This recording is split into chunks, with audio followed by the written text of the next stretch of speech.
You're listening to Autism Compass, your guide to navigating the complicated, intricate, fascinating world of childhood autism. I'm your host, Amy Tandiko. Together, we can navigate the confusing process of autism diagnosis and treatment. Let's talk about it. We're here today talking to Megan Barefoot, and Megan is a certified holistic nutrition consultant and certified health coach with a specialization in gut health. She's also a certified GAPS practitioner, which we're going to touch on later in this episode. Megan is the owner of No Shoes Nutrition, a holistic nutrition practice based in Calgary. And Megan is also one of my oldest best friends. We've known each other for many, many years, and she was actually with me when my own daughter was born. My oldest daughter was born. And now all of these years later, she's helping me with my new son and our autism journey. Megan, thank you so much for being here with us. Why don't you tell us a little bit about yourself and maybe give us an explanation about how you ended up in the nutrition world? That is a very good story. Thank you for having me. I started my career in geology and moved out to Calgary originally to be a geologist in the oil and gas industry. However, after getting married and having my second daughter, I really struggled with how to feed her because the moment we gave her solid food, she stopped working. Mm-hmm. Nothing really was moving through this poor child, and I was getting no answers from the traditional medicine route of solving health problems. So I ended up looking into things more myself and started to do research. And what kept coming back for me was gut health and nutrition. And so I became obsessed with what I was feeding my kids, feeding my husband, feeding myself. Realized that Emmy had inherited her beautiful guts from me because, and we'll get into this probably a little bit later, the microbiome comes from the mom. So we ended up working really hard, and I did a ton of research, got into the GAPS protocol, and ended up going back to school to become a nutrition consultant after years, 12 years, in fact, of being a geologist. I just up and switched my career and then started No Shoes Nutrition. Wow. It's a journey, and it's amazing how our families and especially our kids and their health or well-being or what they need can take us on a completely different journey, right? We've definitely done that too.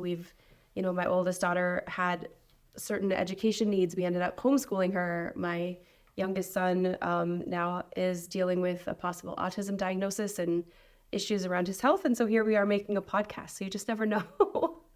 It definitely, your kids, especially as moms, right? We take so much time, and it's our job, I feel, to really advocate for our children. And when they're not getting what they need and they can't speak for themselves, we have to make sure they're being heard, and that can change our perspective and our lives in that way. Well, and one of the reasons why I wanted to have you on our podcast, when I first started researching how I could help my son with his symptoms before we had ever really talked to a specific doctor about autism, and this is when we were still back in Tanzania at the time, I was researching and I stumbled upon something called this GAPS diet, and I had not ever really heard of it before. And I went to message you about it, like, hey, Megan, have you heard of this? And noticed for the first time ever on your Instagram bio, it said, GAPS certified. And I was shocked. I'm like, what? This girl's going to know everything. I was so excited. And so we got to talk right off the bat a little about GAPS. But before we dive too deep into that, why don't you just tell me, if you're a new family and you are just learning that your child maybe has some symptoms or some signs that possibly they have autism, or maybe you've just recently gotten a diagnosis, why should we talk to a nutritionist? I know why I wanted to talk to a nutritionist based on my own personal research, but many people don't get there. And unfortunately, our pediatricians and our doctors aren't sending us to you. So why should we independently look look at that route, a nutritionist route? So as parents, when you find out there's something going on with your child, and even with my baby who had gut issues, right? It starts to take you down this path where you can start to spiral, right? You can start to really like, okay, we have to go here, we have to get this appointment, we have to talk to this doctor, we have to go, try this and try that. And it feels like everything is out of your control. Mm-hmm. Yeah. And one of the biggest things I talk to parents that have a new diagnosis or are looking for support for their children, no matter what the diagnosis is, let's bring this back into the perspective of what can you control? How can you, on an everyday, several times a day basis, support your child with what's going on with them and help them feel better? And that is through nutrition. We have to eat, right? We have to feed our family. So by making those decisions with more intention, you're able to have control over, even if it's just a small, tiny piece of what can help your child. Well, and I think that's critical, especially you talk about your baby having digestion issues and food not moving through her. And we experienced that same thing with Zion. Horribly, just terrible constipation. And that's a common issue with all kinds of people, but especially with autistic kids.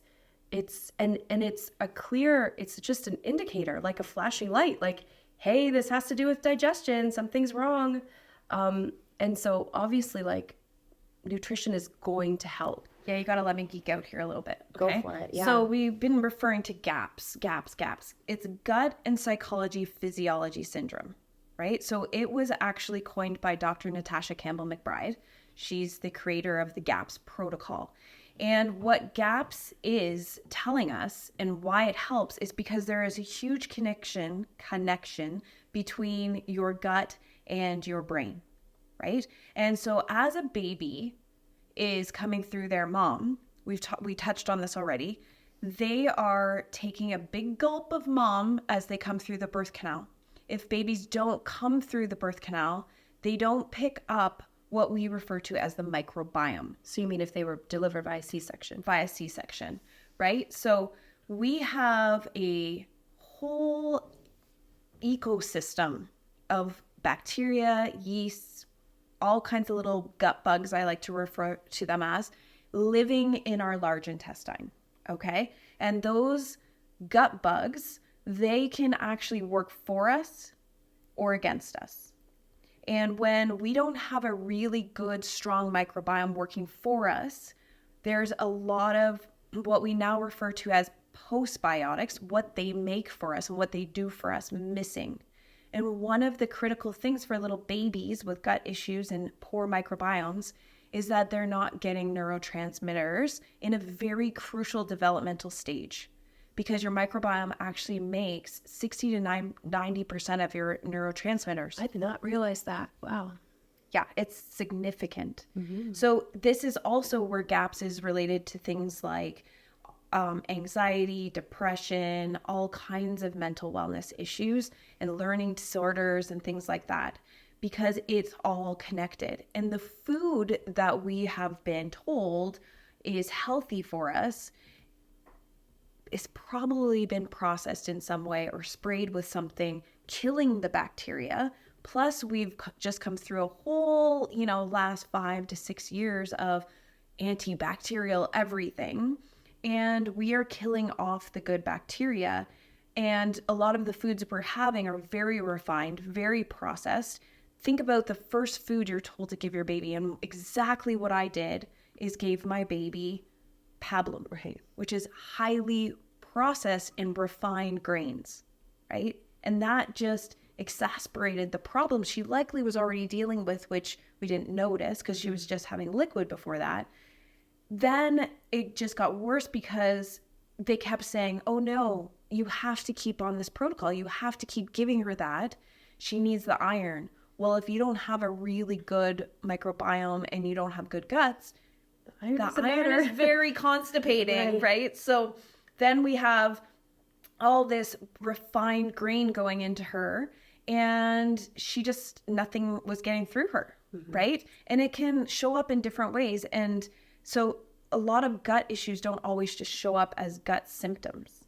There's things like anxiety and depression and autism that gets shown up 2 years later and diagnosed like at 18 months or 2 years. But parents often see the signs and symptoms prior to that diagnosis, but they're not being heard and don't have any way to empower themselves to do something to help their child. Yeah, I would say for us, probably Zion's digestion and constipation, as well as sleep, were the two, if we can really think back, probably the two earliest definitive signs that he might be struggling with autism. Before a speech regression, before any kind of learning issue showed up, like those, Stood out as big Absolutely. milestone things. Yeah. And that's where the GAPS protocol can come in, because it gives you a plan. And I often will work with parents and say, no. You do not have to follow this verbatim. We will customize this for your family, your child, and work through the stages of the GAPS protocol, because there's several stages that we go through, adding certain foods at each stage. And that way it works for the family in a more streamlined way versus having to follow this.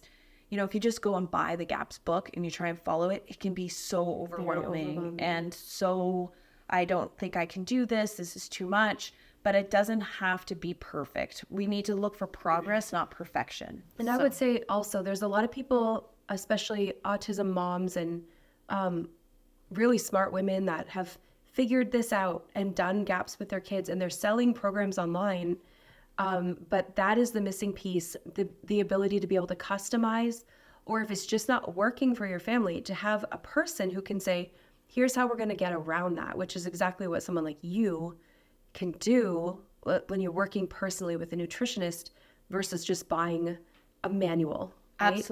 Absolutely. And I mean, there are a lot of moms that have been out there and have gone and gotten themselves GAPS certified, which means they've gone and done the training.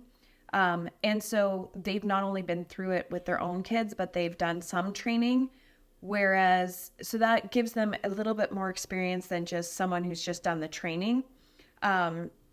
There's a lot more behind this. There's a bit of science to nutrition, we're still figuring it out. That's the one cool thing I would have to say about nutrition, is that you have to stay on top of it, because we're still discovering so much of what's going on. And like the microbiome, there's new stuff coming out. Calgary, at the University of Calgary, has a microbiome lab now. So they've set up these entire labs where they're just studying these gut bugs that we have. And so we know now that there's some that, do produce these neurotransmitters. There's some that help us metabolize toxins out of the body. That's a whole other part of GAPS, is that these babies, these small children, and sometimes when it's only caught when they're older and as adults, there's a lot of toxicity in these little bodies. Where did that come from? Right. So we're now seeing that, there's a connection between a lot of things. And so working with mom specifically on her diet, if she's still feeding baby, is also really important, because there's detoxification coming through, and I know we talk about detoxification. I don't actually recommend that we as parents work on detoxification with our kids. I think you need to go to a naturopathic doctor who can do some of the bigger detox programs, because the side effects from detoxification, if your child's detox pathways are not open and draining, that can become a bigger problem. Right. And I can't remember if we touched on this in our episode with our naturopath, but that's a big thing, because so many people online are pushing detox with kids. But if you're not detoxing naturally, you're just going to compound problems. It's so critical to do that well. And that's a scary thing, which is why, you hear people like yourself or naturopaths or some of the moms out there selling their programs are so brave to say it, but they say it like, we don't recommend these sprays and these drops and all of these things just to start detoxing. Your body needs to be prepared for that, which is partly why your gut health needs to be good. Yeah, there's a lot that a family can do to help themselves without having to spend a ton of money while they're waiting for diagnoses or while they're waiting to get in appointments for other things. And the GAPS protocol, even if you moved very slowly and did just a few things, it is very much something that takes the weight off the shoulders, as in like I'm just feel like I'm spinning my tires here. Mm-hmm. Yeah. So if a new family just found out like this might be the future for my child, I'm not really sure. We're seeing some of these digestion issues. We're seeing some maybe cloudy brain or a regression, or my child is no longer making eye contact or not. Some of these things that are clearly happening in the brain, right? So what would you say nutritionally people can do before they have the chance to kind of jump onto the GAPS, or while they're learning, or maybe while they're waiting for an appointment, that they can just do today to start improving diet for their child in a way that they're going to see in a way that's meaningful for their child? The very first thing I would do is look at every label of every food that I have in my pantry. And I say pantry because a lot of stuff in the fridge has a lot less labels, right? Okay. So I would go and I would learn and look up all the different names for sugar and cut sugar out completely, because that's the number one thing that will feed the gut bugs that will be working against your child's brain. And what are some of the common sugar names that we don't know?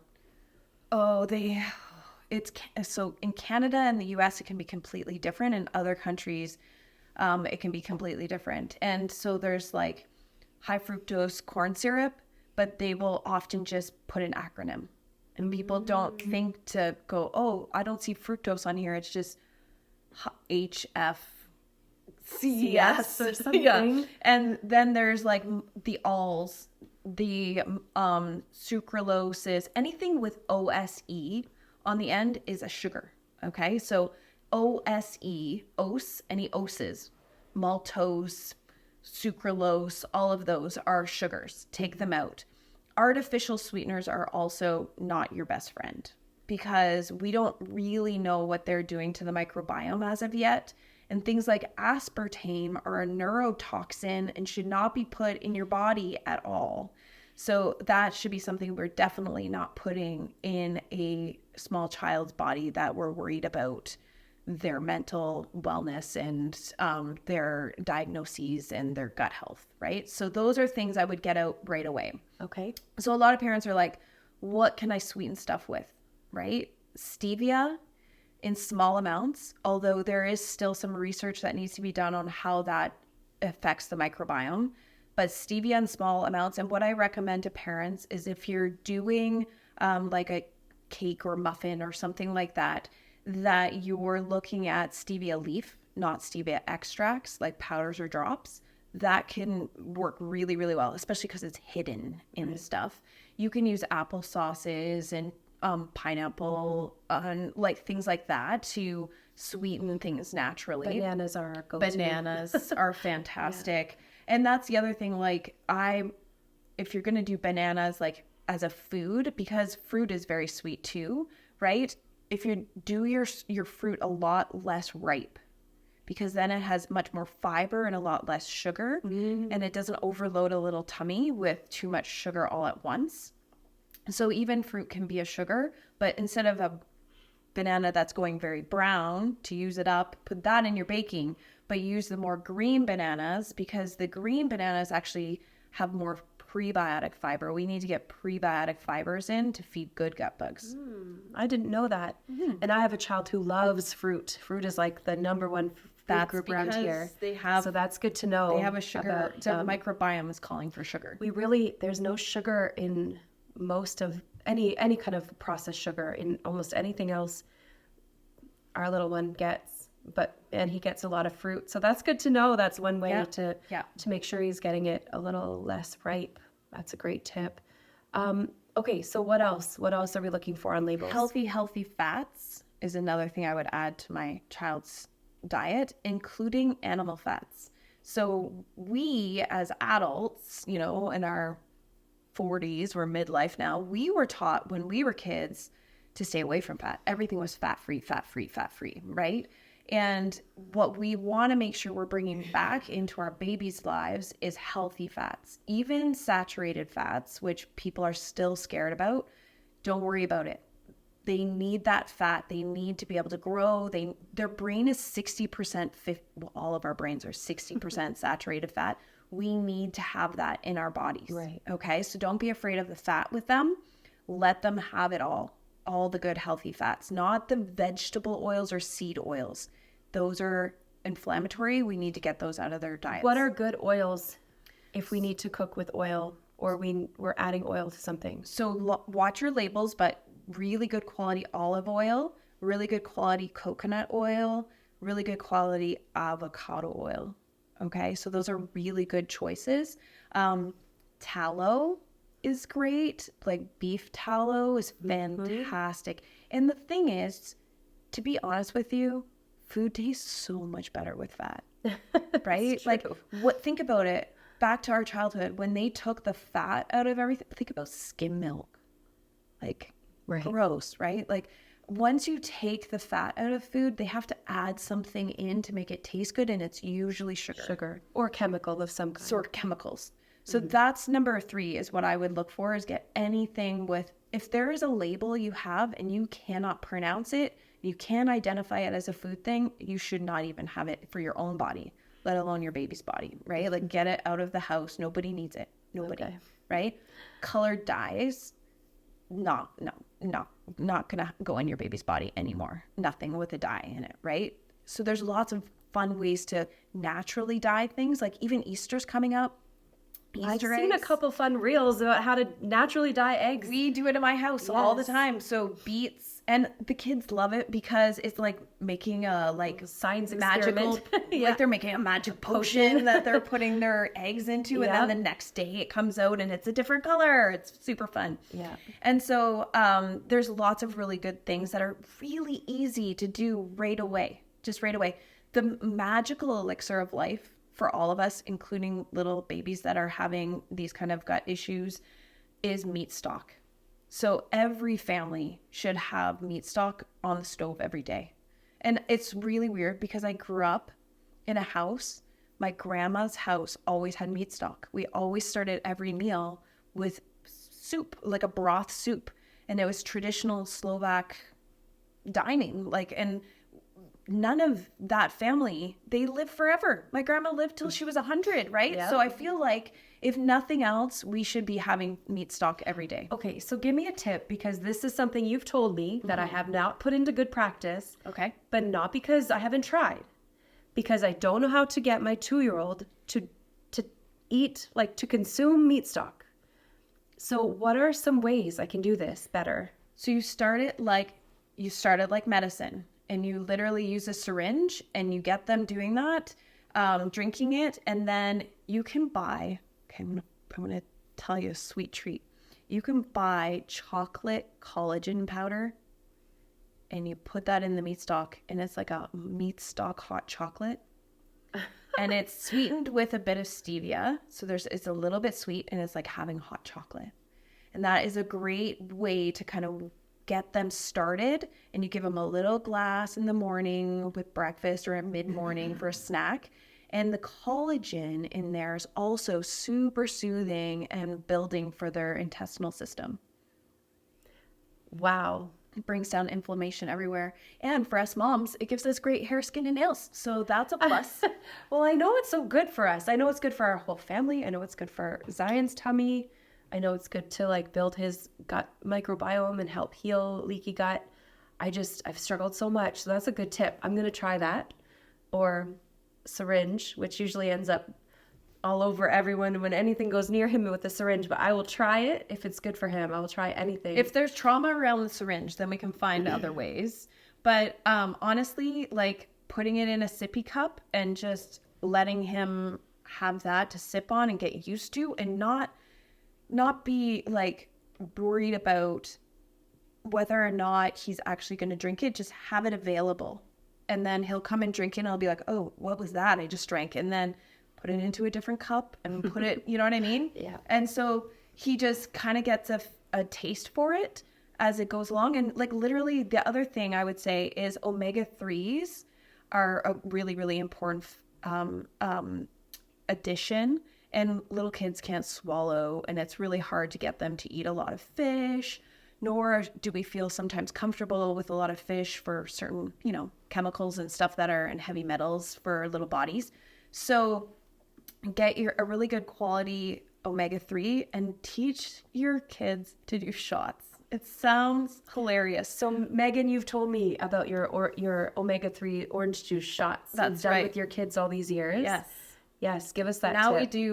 we do vitamin D and omega-3s in a tiny little shot glass with a little bit of either lemonade or orange juice. And every morning we do brain shots. Very fun. It is hilarious. And now I actually have an amazing probiotic that's a liquid probiotic. It's a fermented coconut. So now we do 2 shots in the morning. So because you also want to get fermented foods in. And that's a whole nother ball game because it's sour, right? It's difficult. Yeah, it is difficult, but it's so critical. We have to get our kids right from the get-go accustomed to having bitter and sour foods instead of just sweet and salty, because our society is made up of sweet and salty foods, and we need to have more bitter to support our digestion and our liver and detoxification, and then more sour to get those fermented foods in. And so, fermented foods, you're talking about kombucha. True fermented foods, okay? Be careful because a lot of fermented products are on the shelves in the grocery stores. So even kombucha, which you just said, has turned popular. So now it's almost like pop. So watch your sugar content in you want less than 5 grams of sugar per serving of kombucha. Kefir is a fermented, there's a whole dairy introduction with the GAPS protocol. If your kids are struggling with dairy, we can figure that out. But kefir, you can get as coconut kefir, coconut water, or you can get a dairy kefir. Is that the fermented coconut that you're talking about? No, so I'll tell you a bit about that one. Sorry, go ahead. No, that's a really cool product. So, anyways, the kefir is the dairy kefir. There is a different dairy kefir on each continent. So because our cows are different, they have different microbiomes, they have different diets. So when you ferment that milk, so kefir is the most studied fermented food on the planet. So of all the research that's been done on fermented food, kefir is top of the list that's been done. And so there's so much data backing up the different microbiomes. So if you grew up in Africa versus you grew up in North America versus Europe, your microbiome is going to be different.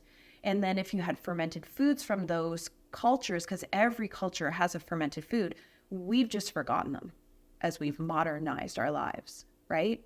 So my family came from Europe. We had a lot of sauerkraut growing up, but then sauerkraut has become pasteurized. When they pasteurize it, they kill everything. Oh, right. So if you're buying your sauerkraut from the middle of the grocery store in a jar that's sitting on a shelf, not refrigerated, it's been pasteurized. Because if you have a fermentation bacteria in there and you put it in a warm room, that jar is going to explode. So if you're getting true fermented foods, you're getting it out of the refrigerated section. And you can get pickles that are real fermented that still have the bacteria in there. You can get beets. Instead of pickled beets, you're getting fermented beets, which are way better, by the way. You're getting sauerkraut. You can get carrots. You can get fermented coconut, fermented garlic, fermented onions, all kinds of amazing vegetables. Then you have your kombucha, which is a whole different bacterial profile, and your fermented dairy like sour cream, yogurts, kefirs.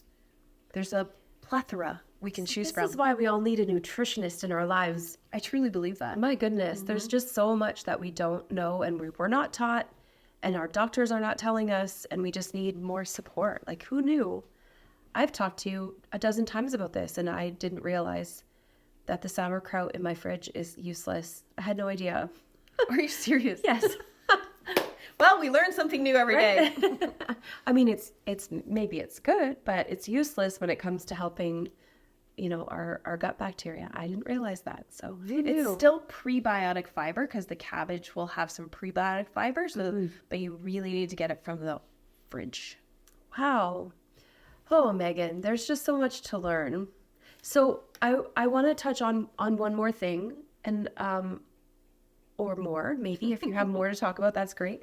But I have a question. So as parents of kids with autism, one of the first things that we're told is to remove milk and gluten from their diets.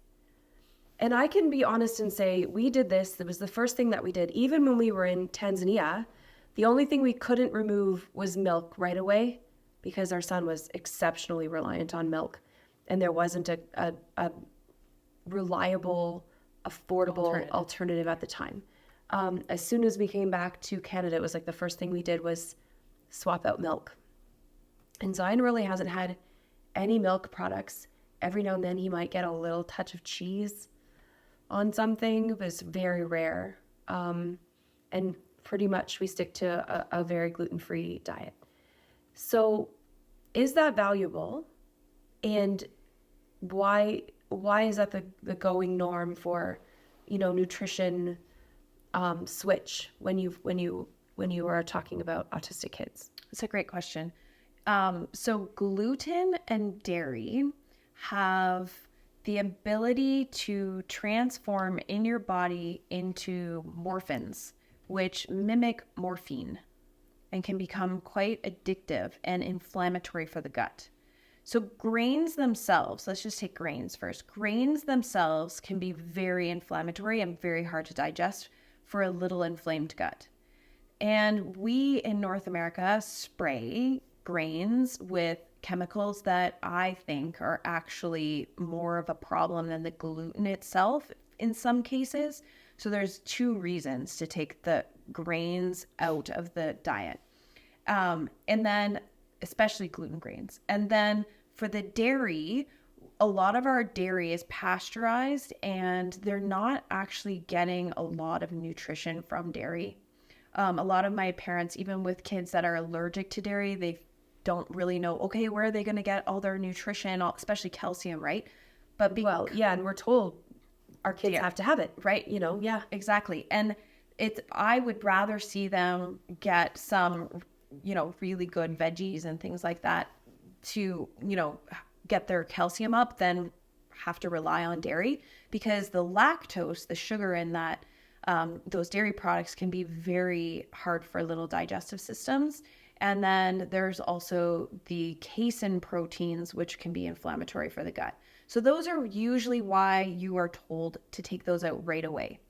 Now, when I'm working with a client, I will definitely get them to take all grains and dairy as much as possible out, even if it's just for a little while, right? A couple weeks, 3 weeks, 4 weeks, 8 weeks, as much as you can. Now, let's clarify. We're not talking about newborn babies who are still bottle feeding. No, obviously. Obviously. We're not talking about that.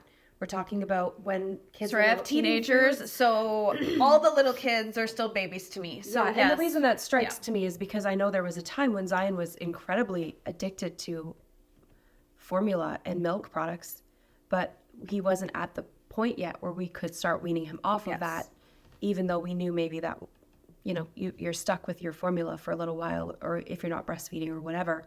So anyway, continue. I just wanted to clarify, you're not suggesting removing not removing for that from babies. Yeah. Babies, yeah, if they're relying on that. The other thing is this is when they've already started food, like they're 2, right? So that's usually when the diagnosis is kind of coming in, is around, give or take, the 2-year-old age.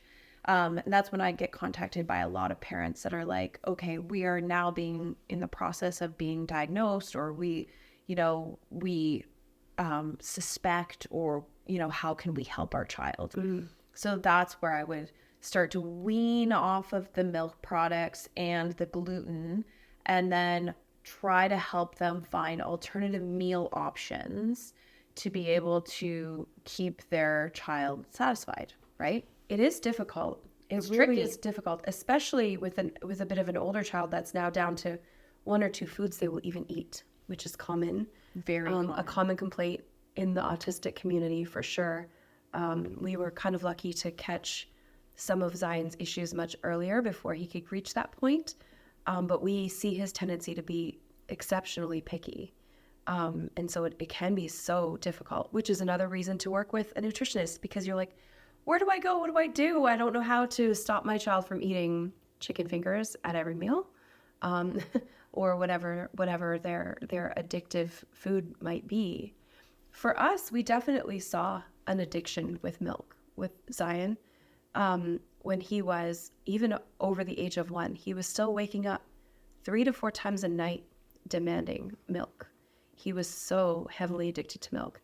And there were whole weekends or weeks at a time when sometimes he would refuse food altogether and only demand milk.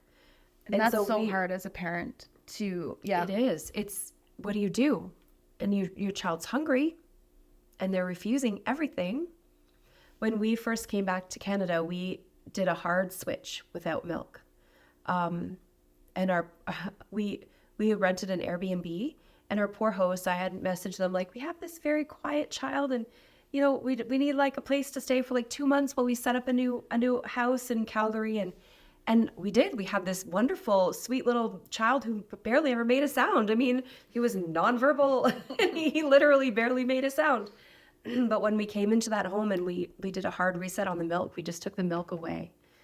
And overnight, that child, he was like... Which I don't actually recommend. I'm sure you do maybe that. it wasn't the best I really plan. don't recommend you but do that. It must have been hard on his body, because he was literally reacting like he was going through withdrawal. He would cry. He likely was from the Casey orphans. Yes, he would cry. And so we know that that's real. We know that that's a true thing that happened, that he was literally addicted to those. And absolutely, we probably did not deal with it in the best possible way. Another reason to work with a nutritionist. We were doing what we read. We were doing what we thought we should do. And in hindsight, I think I'm glad that he's off the milk now. We saw a huge change in him in a very short period of time when we removed that milk. But yeah, the strain of it. And so I wish we'd had somebody could walk us through that a little bit better. Band-Aid or going slower. So like you probably got through it a lot faster the way you did it. But you definitely went through some stress, right? Yeah, and we saw it even in other areas of his life where, it seemed to make other things harder too. Sensory issues. He didn't want to take baths anymore, where he used to love baths. He would wake up in the night frantic, like not just hungry, but frantic. And so, yeah, definitely doing it our way maybe wasn't the most ideal. But you know what you know. Yeah, exactly. You know. As parents, we're out here doing our best.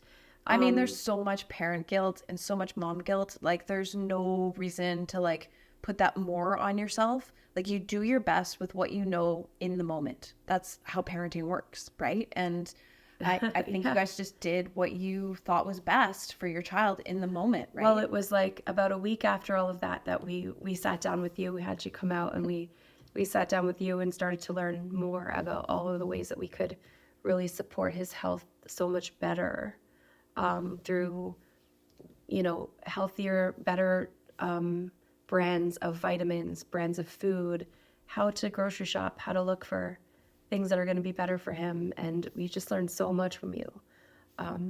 Just eternally grateful for all that you teach our family and all the ways that you support us. And you've been a true blue friend my whole life. And I'm so thankful for you. I'm not going anywhere. I'm always here. So anytime you need anything, you can always call.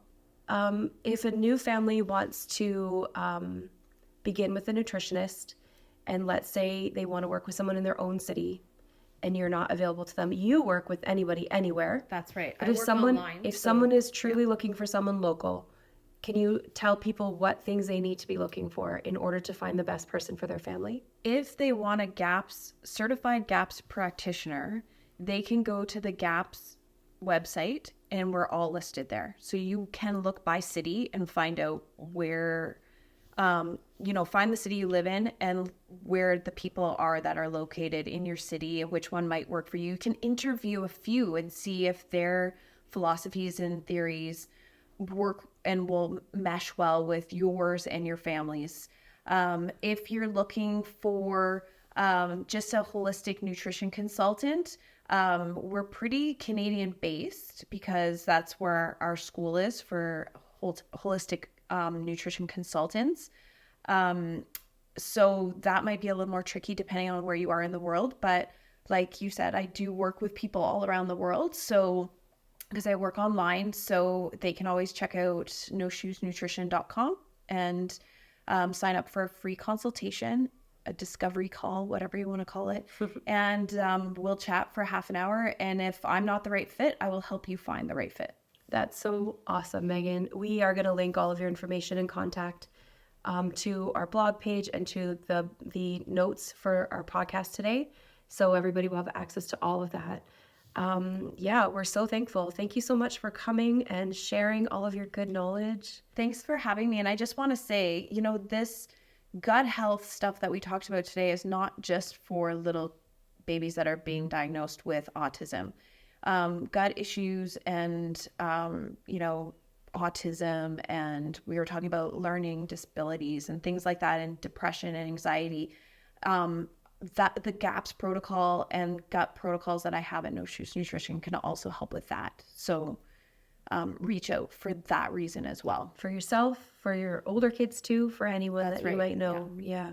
Thank you so much. Thanks for having me. Yeah, I hope you come back and join us, and maybe in the future we can dive into some other topics about nutrition and autism. Sounds good. Thanks, Megan. Thank you for listening to this episode of Autism Compass. We are honored to have you with us. You can read our informative blog, search past episodes, and find even more helpful resources at autismcompass.ca, or search for us on Instagram and Facebook at Autism Compass.